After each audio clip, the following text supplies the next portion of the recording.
Student जितने बच्चे class 10th में और 24 फरवरी को हिंदी का पेपर देने वाले हो तो उनके लिए तो सबसे ज्यादा इंपॉर्टेंट है। आज मैं आप लोगों को एक वायरल पेपर बताने वाला हूं जो कि 2025 बोर्ड एग्जाम है, जो कि आप लोगों को होने वाला है 24 फरवरी को एग्जाम। उसमें आप लोगों को जरूर से जरूर इस पेपर को देखने को मिलेगा। कोड है मेरे प्यारे बच्चों 801 HA। पूरा सोल्यूशन बताया हूँ, पूरा का पूरा इस पेपर को रट के जाना मेरे प्यारे बच्चों। हिंदी का यह पेपर है, वायरल पेपर है, 100% आपके एग्जाम में यह फंसने वाला है। 24 फरवरी को जब एग्जाम देने जाओगे, जब बैठोगे, जब ये पेपर आएगा तब मुझे याद करोगे आप। एडमिट कार्ड लेके जाना, अनुक्रमांक और नाम सही से जरूर से डाल लीजिएगा। और पूर्णांक जो है 70 नंबर का यह पेपर बना हुआ है और इस पेपर को हल करने के लिए आपके पास समय जो है वो 3 घंटे 15 मिनट का समय दिया जाएगा। वादा करता हूं मेरे प्यारे बच्चों, इस पेपर को आप तैयार करो तो सारे बच्चों का 70 में 70 नंबर बिल्कुल क्या हो जाएगा, पक्का हो जाएगा। ठीक है, वीडियो को शेयर कर दो जितने बच्चे हैं जो 24 फरवरी को हिंदी का पेपर देने जाने वाले हैं। और यहाँ भी इस पेपर के नीचे जब बढ़ेंगे तो यहाँ पे निर्देश दिया गया है। निर्देश पढ़ना बहुत ही ज्यादा जरूरी है। मैं पढ़ के आप लोगों को निर्देश समझाता हूँ। देखिए निर्देश में पहला जो निर्देश बोला कि प्रारंभ के 15 मिनट परीक्षार्थियों को प्रश्न पत्र पढ़ने के लिए निर्धारित है। मतलब कि 15 मिनट इस पेपर को आप पढ़ोगे और 3 घंटे में इस पेपर को क्या करोगे, सॉल्व करोगे। वहीं अगर हम बात करें दूसरे प्रश्न को, तो प्रश्न पत्र 2 खंडों में, खंड अ तथा खंड ब में विभाजित है। मतलब 2 खंडों में यह पेपर बना हुआ है। एक तो खंड अ में, दूसरा खंड ब में, 2 खंडों में पेपर विभाजित है। तीसरा अगर हम बात करें, बोला प्रश्न पत्र के खंड अ में बहुविकल्पीय प्रश्न है, जिसमें सही विकल्प का चयन करके OMR शीट पर नीले अथवा काले बॉल पॉइंट पेन से सही विकल्प वाले गोले को पूर्ण रूप से काला करें। कहने का मतलब है कि खंड अ में बहुविकल्पीय प्रश्न रहेंगे, ऑब्जेक्टिव क्वेश्चन रहेंगे। उनका उत्तर आपको कहां पे देना होगा, तो OMR शीट पे देना होगा। ठीक है, पेन कौन सा यूज कर सकते हो, नीले पेन का यूज कर सकते हो, काले पेन का यूज कर सकते हो। पेन लेकिन बॉल पॉइंट पेन होना चाहिए, जेल वाला पेन नहीं होना चाहिए मेरे प्यारे बच्चों। ठीक है, इसके बाद है चौथा कि खंड अ में बहुविकल्पीय प्रश्न हेतु प्रत्येक प्रश्न के लिए 1 अंक निर्धारित है। मतलब खंड अ में जो ऑब्जेक्टिव क्वेश्चन आएंगे तो एक ऑब्जेक्टिव क्वेश्चन से 1 नंबर का पूछा जाएगा। हम ओवरऑल अगर हम बात करें तो 20 ऑब्जेक्टिव क्वेश्चन देगा, कितने नंबर का, 20 नंबर का। तो खंड अ में 20 ऑब्जेक्टिव क्वेश्चन 20 नंबर का पूछा जाएगा। मैं 20 को 20 आप लोगों को उत्तर बताऊंगा मेरे प्यारे बच्चों। बोला है कि प्रश्न पत्र के खंड अ के प्रश्न हेतु 1 घंटा तथा खंड ब के प्रश्नों को हल करने हेतु 2 घंटे का समय निर्धारित है। खंड अ में जो 20 ऑब्जेक्टिव क्वेश्चन आएगा उसको हल करने के लिए 1 घंटे का समय दिया है। वादा करता हूं पूरा अगर आप याद कर लोगे तो 5 मिनट के अंदर में सारे ऑब्जेक्टिव क्वेश्चन कर लोगे। बाकी पूरा का पूरा समय आप खंड ब में दे देना और अच्छे से राइटिंग बैठाकर अच्छे से आप लोग लिखना। ठीक है, इसके बाद लास्ट निर्देश है कि प्रत्येक प्रश्न के सम्मुख उनके निर्धारित अंक दिए गए हैं। मतलब हर एक प्रश्न के आगे आपको बताया गया होगा कि प्रश्न 1 नंबर का है, कि 2 नंबर का है, कि 4 नंबर का है, कि 6 नंबर का है। जितना भी नंबर का होगा वो हर एक प्रश्न के आगे आप लोगों को लिखा हुआ मिलेगा। पेपर यहां से स्टार्ट है आप लोगों का। देखिए सबसे पहले खंड अ, और खंड अ में बहुविकल्पीय प्रश्न मेरे प्यारों, जो वस्तुनिष्ठ प्रश्न। ठीक है, 20 ऑब्जेक्टिव क्वेश्चन सबसे पहले खंड अ में देगा। चलिए देखते हैं फटाफट आंसर, पूरे के पूरे आंसर याद कर लेना, एक भी प्रश्न छोड़ के नहीं आना आपको एग्जाम में। पहला प्रश्न देखिए क्या है, शुक्ल युग के लेखक नहीं है। इन चारों ऑप्शनों में से बोला है कि शुक्ल युग के लेखक कौन नहीं है। जयशंकर प्रसाद, प्रेमचंद्र, रामचंद्र शुक्ल जी, भारतेंदु हरिश्चंद्र जी। अगर हम बात करें तो ये आपको भी मालूम है मेरे प्यारों, जो बोला कि लेखक नहीं है तो वह है आपके भारतेंदु हरिश्चंद्र, क्योंकि भारतेंदु हरिश्चंद्र जो है वो शुक्ल युग के लेखक नहीं है। बाकी जयशंकर प्रसाद, रामचंद्र शुक्ल और प्रेमचंद्र जी हैं शुक्ल युग के लेखक हैं। तो डी वाला, पहले का डी भूलना मत मेरे प्यारों बच्चों।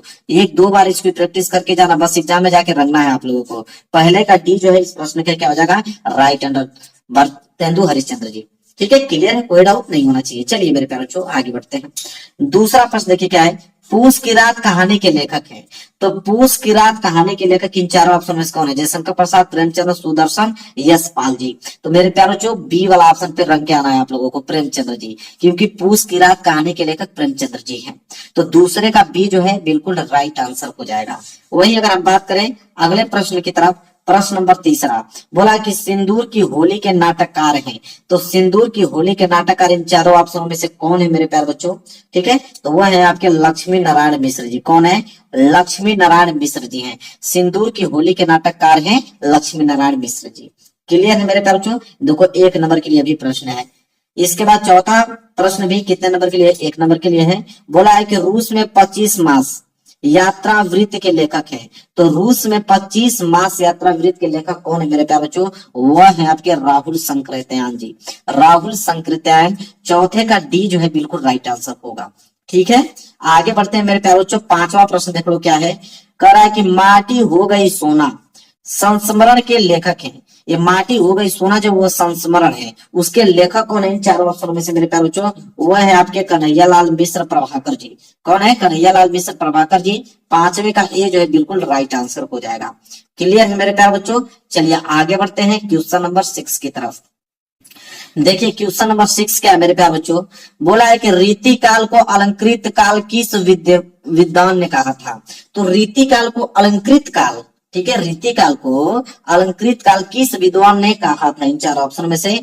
तो मिश्र बंधुओं ने। कौन कहा था मेरे प्यारे बच्चों? मिश्र बंधुओं ने कहा था। तो 6 का बी जो है बिल्कुल राइट आंसर हो जाएगा। आगे अगर हम बात करें सातवां प्रश्न, सातवां प्रश्न भी 1 नंबर, सब बहुविकल्पी वाले सारे प्रश्न 1-1 नंबर के होंगे। बोला है सातवां की निम्नलिखित में से कौन सी कृति रीतिकालीन कवि देव की नहीं है? तो इसमें से बताना कौन सी कृति जो है वो रीतिकालीन कवि देव की नहीं है। तो वह है कवि प्रिया। पहला वाला ऑप्शन जो है बिल्कुल राइट आंसर हो जाएगा, कवि प्रिया।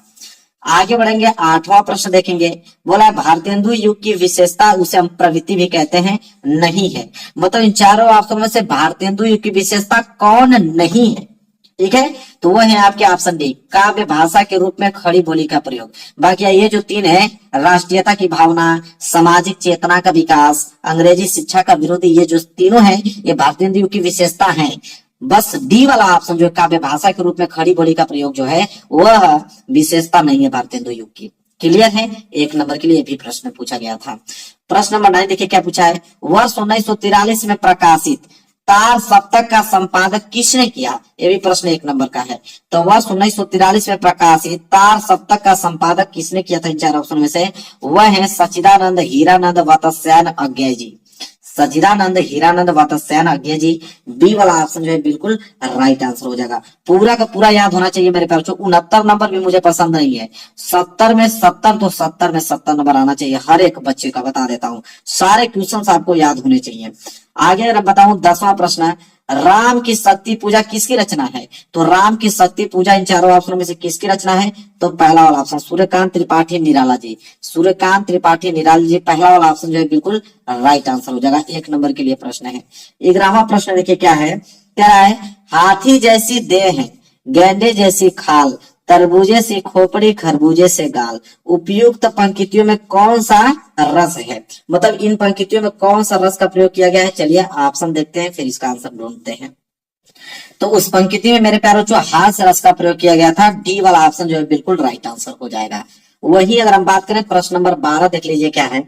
प्रश्न नंबर 12 है कि उस काल मारे क्रोध के तन कांपने उसका लगा, मानो हवा के वेग से सोता हुआ सागर जगा। उपयुक्त रेखांकित पंक्तियों में कौन सा अलंकार का प्रयोग किया गया है? इसमें कौन सा अलंकार का प्रयोग किया गया है मेरे प्यारे? तो उत्प्रेक्षा अलंकार का। सी वाला ऑप्शन जो है बिल्कुल राइट आंसर हो जाएगा। और ये भी प्रश्न जो है 1 नंबर के लिए है। कौन सा अलंकार का प्रयोग किया गया है? उत्प्रेक्षा अलंकार का। आगे बढ़ते हैं, देख लीजिए प्रश्न नंबर 13 क्या है। जो सुमिरत सीधी हुई गणनायक करिबर बदन, करहु अनुग्रह सोई, बुद्धि राशि शुभ गुण सदन। उपयुक्त पंक्तियों में कौन सा छंद है? अब छंद पूछा है कि इस पंक्ति में किस छंद का प्रयोग किया गया है? तो सोरठा का प्रयोग किया गया है। पहला वाला ऑप्शन जो है वो बिल्कुल राइट आंसर हो जाएगा। और ये भी प्रश्न जो है 1 नंबर के लिए है। आगे बढ़ेंगे, क्वेश्चन नंबर 14 देखिए क्या है। निम्नलिखित में से किस शब्द में अनु उपसर्ग का प्रयोग नहीं हुआ है? तो अनु उपसर्ग का प्रयोग मेरे प्यारों इन चारों ऑप्शन में से किस में नहीं हुआ है?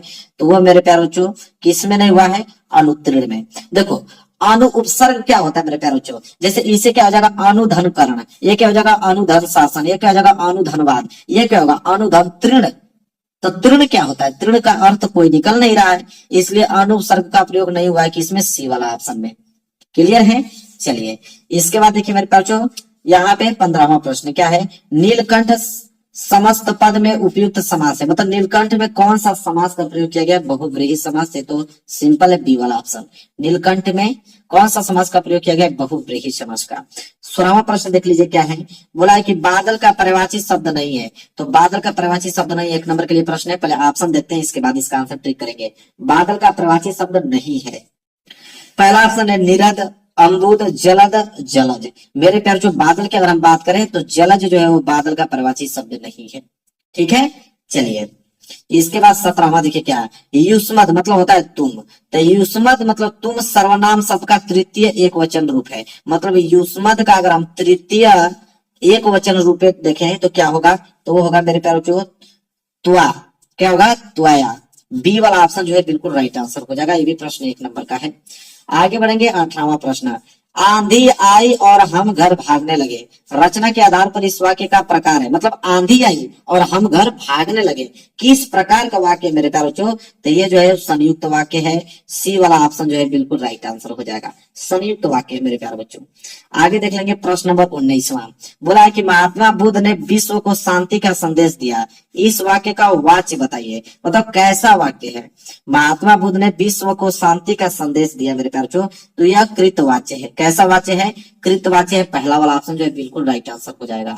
वहीं अगर हम बात करें 20वां प्रश्न, वह अचानक चला गया, वाक्य में प्रयुक्त अचानक पद का व्याकरणिक परिचय है, मतलब अचानक जो है, अचानक शब्द क्या है, संज्ञा है, सर्वनाम है कि क्रिया विशेषण है कि क्रिया है, तो मेरे प्यार जो अचानक चला गया, ये आप लोगों का क्रिया विशेषण मेरे प्यार जो सी वाला ऑप्शन जो है बिल्कुल राइट आंसर हो जाएगा। तो मेरे प्यार जो 20 में 20 ऑब्जेक्टिव करके आना, क्योंकि 20 का 20 आंसर मैंने बहुत अच्छे तरीके से बता दिया। बहुत ज्यादा आईएमपी है मेरे प्यार बच्चों, पूरा का पूरा क्लियर कर देना है। 2-3 बार इस वीडियो को देख के जाना है। 20 ऑब्जेक्टिव इसमें रटा होना चाहिए, बस जाना है, रनना है।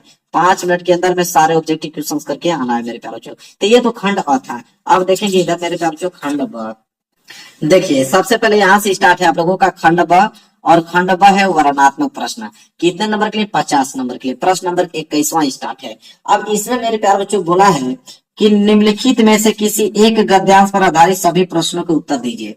तो यहाँ पे गद्यांश दिया है, तो 2 गद्यांश है, एक आपका क वाला है, क वाला नहीं कर पाओगे तो एक आपका ख वाला है। दोनों में से कोई एक ही आपको करना है मेरे प्यारे बच्चों। क वाला है क्या, कि कुसंग का जो सबसे भयानक होता है, एक केवल नीति और सद्वृत्ति का नाश नहीं करता बल्कि बुद्धि का भी क्षय करता है। किसी युवा पुरुष की संगति यदि बुरी होगी तो वह उसके पैरों में बंदी चक्की के समान होगी, जो उसे दिन दिन अवनति के गड्ढे में गिराती जाएगी, और यदि अच्छी होगी तो सहारा देने वाले बाहु के समान होगी, जो उसे निरंतर उन्नति की ओर ले जाएगी। आपको भी मालूम है मेरे प्यारे बच्चों कि मित्रता चैप्टर से लिया गया है, और इसके लेखक जो है आचार्य रामचंद्र शुक्ल जी हैं। तो मेरे प्यारे बच्चों यहाँ पे 3 प्रश्न है। पहला, गद्यांश का संदर्भ लिखिए, रेखांकित अंश की व्याख्या कीजिए, कुसंग की तुलना किससे की गई है। 3 प्रश्न है, 2-2 नंबर के हिसाब से 6 नंबर दे दिया जाएगा। हाँ, अगर ये प्रश्न नहीं कर पाओगे मेरे प्यारे बच्चों कोई बात नहीं है, ये वाला प्रश्न कर देना है। ईर्ष्या की बड़ी बेटी का नाम निंदा है। जो व्यक्ति ईर्ष्यालु होता है वह व्यक्ति बुरे की किस्म का निंदक भी होता है। दूसरों की निंदा वह इसलिए करता है कि इस प्रकार के दूसरे लोग जनता अथवा मित्रों की आंखों से गिर जाएंगे, और तब जो स्थान रिक्त होगा उस पर अनायास में ही बैठा दिया जाऊंगा। अब यहाँ पे भी 3 प्रश्न है मेरे प्यारों बच्चों, 2-2 नंबर के हिसाब से 6 नंबर मिलेगा। इसमें भी आपका संदर्भ लिखना है, रेखांकित अंश की व्याख्या लिखना है, ईर्ष्यालु व्यक्ति दूसरों की निंदा क्यों करता है, इस प्रश्न को उत्तर दोगे तो 2 नंबर मिल जाएगा। तो मेरे प्यारों बच्चों 2 प्रश्न है। अब आपका मन जो भी याद करके जाओ, या तो अथवा वाला करके आओ, या तो ऊपर वाला क वाला करके आओ। क वाला ख वाला 2 दिया है, या तो क करो या तो ख करके आना। इसी तरह मेरे प्यारे बच्चों यह प्रश्न नंबर 22 है कि निम्नलिखित में से किसी एक पद्यांश पर आधारित सभी प्रश्न के उत्तर दीजिए। अभी मैंने गद्यांश देखा, ये पद्यांश। पद्यांश भी सेम उतने ही नंबर का होता है, 6 नंबर, क्योंकि इसमें भी 3 प्रश्न होते हैं। इसमें भी आपका क वाला दिया है, उदो जाओ तुम ही हम जाने, श्याम तुम ही हो नई पठियो तुम हो बीच बुलाने। ठीक है, ये वाला, या तो आप मेरे प्यारे बच्चों ये वाला कर लेना। ठीक है, अगर ये नहीं करना चाहते, इसके नीचे देखिए 3 प्रश्न है। पहला पे 2 नंबर मिलेगा, इस वाले प्रश्न पे 2 नंबर मिलेगा, और इस वाले प्रश्न पे 2 नंबर मिलेगा। या तो ये वाला कर लेना मेरे प्यारों, जो देख रहे हो ना पूरा का पूरा, या ये नहीं करना चाहते हैं तो कोई बात नहीं मेरे पास, जो कोई प्रेशर आपके ऊपर नहीं है। अथवा करके एक और दिया है मेरे पास जो ये वाला, इसको कर लेना। तो हालांकि दोनों में से कोई एक ही करना है। इसका प्रश्न कहाँ गया, तो इसका प्रश्न इस साइड है, क्योंकि ये पेज जो है भर गया है। इसका प्रश्न इस साइड है, देख लीजिए। इसमें भी आपका 3 ही प्रश्न है, और 2-2 नंबर के हिसाब से 6 नंबर मिलेगा। तो कोई भी प्रश्न करो 6 नंबर मिलेगा। अब आपका मन जो आपको आसान लगेगा याद करने में वो ये करके जाइएगा। इसके बाद आइए 23वां प्रश्न। 23वां है, नीचे दिए गए संस्कृत गद्यांश में से किसी एक का संदर्भ सहित हिंदी में अनुवाद कीजिए। अब ये संस्कृत का गद्यांश है। संस्कृत का गद्यांश 5 नंबर के लिए आपके एग्जाम में आता है। अब इसमें भी 2 दिया है, एक ये वाला दिया वाराणसी प्राचीन काल देह गेहे वाला, देखिए ये वाला यहाँ से दिख रहा है ना आपको, या तो ये करना है आपको, इसका संदर्भ से हिंदी में अनुवाद कर लो। नहीं आता है मेरे प्यारों, कोई बात नहीं है। अथवा करके एक और आपको दिया हुआ नीचे ख वाला, देखिए ऑप्शन दिया है ये वाला, इसको कर लेना मेरे प्यारों। तो दोनों में से देखिए जो आपको उत्तर आसान लगे करने में, उसका आंसर याद करके आप जाइए और लिख के आइए। तो दोनों में दिखा दिया हूं, दोनों ही 5 नंबर के हैं। दोनों में से कोई एक ही करना है, दोनों मत करना। ठीक है। इसके बाद प्रश्न नंबर 24, दिए गए संस्कृत पद्यांश में से किसी एक का संदर्भ सहित हिंदी में अनुवाद कीजिए। अभी हमने ऊपर वाला एक गद्यांश देखा, एक पद्यांश आ गया। पद्यांश इससे उतने ही नंबर का होता है मेरे प्यारों, जो 5 नंबर का। इसमें भी आपका क वाला दिया है, देखिए क वाला, संदर्भ सहित हिंदी में अनुवाद इसका करना, एक क वाला है। हाँ, अगर ये नहीं करते हो तो एक ऑप्शन और दिया है, देखो वो नहीं करोगे तो अथवा करके दिया है ना, अथवा करके बंधन मरण वापी जय वापी पराजय उभयत्र सम वीर वीर भाव ही वीरता, ये वाला कर लेना। दोनों में से कोई एक करोगे, 5 नंबर आपको दिए जाएंगे। इसके बाद प्रश्न नंबर 25 आइए। प्रश्न नंबर 25 मेरे प्यारों जो है कि अपने पठित खंड काव्य के आधार पर निम्नलिखित प्रश्नों के किसी एक प्रश्न का उत्तर दीजिए। तो मेरे प्यारों जो ये खंड काव्य है, खंड काव्य आपके एग्जाम में 3 नंबर का आता है। बहुत सारे खंड काव्य होते हैं, तो क्या सभी करने होते हैं जी? आपको जिला वाइज करना होता है, आपके जिला में जो पूछा जाएगा वही करना है। कोई दूसरा कर दोगे तो 1 नंबर नहीं मिलेगा, सारे नंबर काट लिए जाएंगे, नंबर ही नहीं मिलेगा। तो जिला वाइज आएगा मेरे प्यारों। आप अपने क्वेश्चन बैंक में देख लेना, किताब में देख लेना कि कौन सा आपका जिला है, उस जिला में कौन सा खंड काव्य पूछा जाता है। कमेंट कर देना, अगर नहीं मालूम है तो मैं उसका उत्तर दे दूंगा कमेंट में आपको। वैसे बहुत है, देखिए मुक्ति दूत है, उसके बाद आप देखोगे तो यहाँ पे ज्योति जवाहर है, इसके बाद मेवाड़ मुकुट है, सब अलग अलग डिस्ट्रिक्टों में पूछा जाता है। अग्र पूजा है, इधर आप देखोगे तो जय सुभाष है, इधर मेरे प्यार बच्चों आपका मातृभूमि है। इसके बाद आप देखो कर्ण है, कर्ण के बाद करमवीर है, करमवीर के बाद तुमुल है। इतने सारे हैं, लेकिन सभी अलग अलग डिस्ट्रिक्ट में पूछे जाते हैं। तो आपके डिस्ट्रिक्ट में जो जिला में पूछा जाता है वही लिख के आना आप एग्जाम में।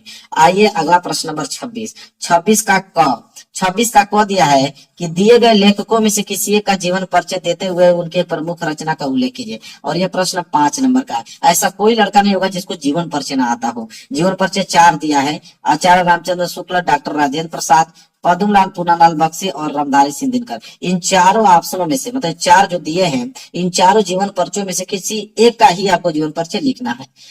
5 नंबर, 3 नंबर तो जीवन परिचय पे, 2 नंबर रचना पे। तो रचना बहुत इंपॉर्टेंट है मेरे प्यारों को, रचना छोड़ोगे तो 2 नंबर गया, इसलिए मैं कहूंगा कि रचना जरूर से जरूर लिख के आना। ठीक है, तो इन चारों में से किसी एक का ही आपको जीवन परिचय लिखना है। उसी तरह मेरे प्यारों जो आइए खा वाला, बोला कि दिए गए कवियों में से किसी एक कवि का जीवन परिचय देते हुए उनके प्रमुख रचना का उल्लेख कीजिए। अब ये भी 5 नंबर का है। तो कवि का जीवन परिचय आ गया, बोला है कि महाकवि सूरदास, दूसरा है बिहारी लाल जी, तीसरा है मैत्री शरण गुप्त, चौथा है सुभद्रा कुमारी चौहान जी। अब इन चारों ऑप्शनों में से किसी एक का ही आपको जीवन परिचय लिखना है। 5 नंबर मिलेगा, 3 नंबर जीवन परिचय पे, 2 नंबर रचना पे। तो इनका भी रचना आप लोगों को लिखना बहुत जरूरी है। तो मेरे प्यारों ये तो 10 नंबर फ्री के ही हैं, ये तो याद ही होंगे आपको। अब आइए मेरे प्यारों अगले प्रश्न की तरफ। प्रश्न नंबर 27।